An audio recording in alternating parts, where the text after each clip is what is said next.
সোনাই বাজারের ট্যাক্স কালেক্টরের উপর নৃশংস হামলায় জড়িত দুই অভিযুক্তকে গুয়াহাটি থেকে গ্রেফতার করল পুলিশ। গত জুন মাসের 12 তারিখ রাত অনুমান 10:30 নাগাদ সোনাই বাজারের ট্যাক্স কালেক্টরের ওপর দলবদ্ধভাবে প্রাণঘাতী হামলা চালায় দুষ্কৃতীরা। এরপর উত্তপ্ত হয়ে ওঠে সোনাই বাজার। এতে গুরুতরভাবে জখম হওয়া সোনাই পুরসভার নিয়োজিত বাজারের তোলা আদায়কারী কালাম শেখকে রক্তাক্ত অবস্থায় শিলচর মেডিকেল কলেজ ও হাসপাতালে ভর্তি করা হয়। ধারালো অস্ত্রের আঘাতে শারীরিক অবস্থা আরও অবনতি হওয়ায় গুয়াহাটি মেডিকেল কলেজ ও হাসপাতালে ভর্তি করার নিকটাত্মীয়রা। এদিকে কালাম শেখের উপর প্রাণঘাতী হামলা করে পলায়ন করেন অভিযুক্তরা। কালামের পত্নীর মামলার পরিপ্রেক্ষিতে সোনাই পুলিশ তদন্তে নেমে অভিযুক্তদের গ্রেফতার করতে তীব্র অভিযান শুরু করে। ঘটনার মাস 3 পেরিয়ে যাওয়ার পর বুধবার রাতে গুয়াহাটি থেকে মূল অভিযুক্ত সোনাই শহরের বাসিন্দা পিঙ্কু লস্কর ও তার ভাই রিঙ্কু লস্করকে গ্রেফতার করতে সক্ষম হয় পুলিশ।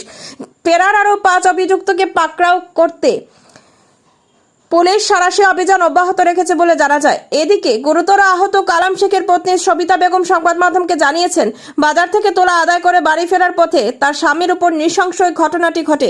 অভিযুক্তরা হামলা চালিয়ে নগদ অর্থ, গলার চেন ও মোবাইল ফোন ছিনিয়ে নিয়ে যান। পলাতক অভিযুক্তদের পাকড়াও করে দৃষ্টান্তমূলক আইনি ব্যবস্থা নিতে পুলিশের কাছে দাবি তোলেন কালামের পত্নী Sabita Begum. News desk report, Silchar সংবাদ।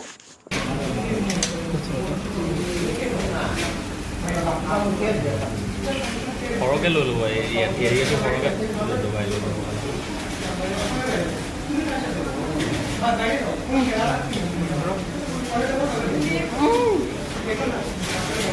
তাৰ তাকো ভিতৰত আছে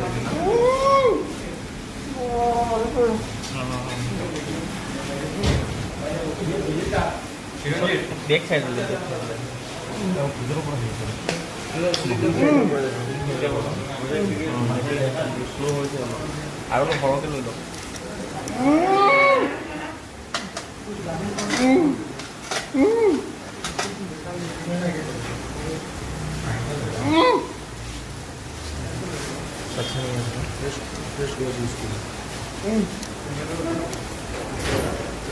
আপুনি বস্তু এইটো এংগুলৰ পৰা লওক, এনেকৈ লওক, এনেকৈ পূৰা হেৰি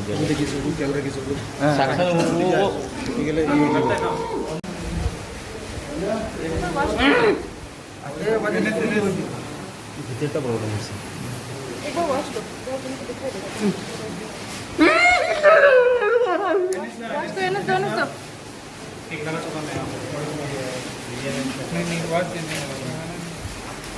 ফ্লুইডটো যোৱা নাই, ফ্লুইডটো যোৱা নাই।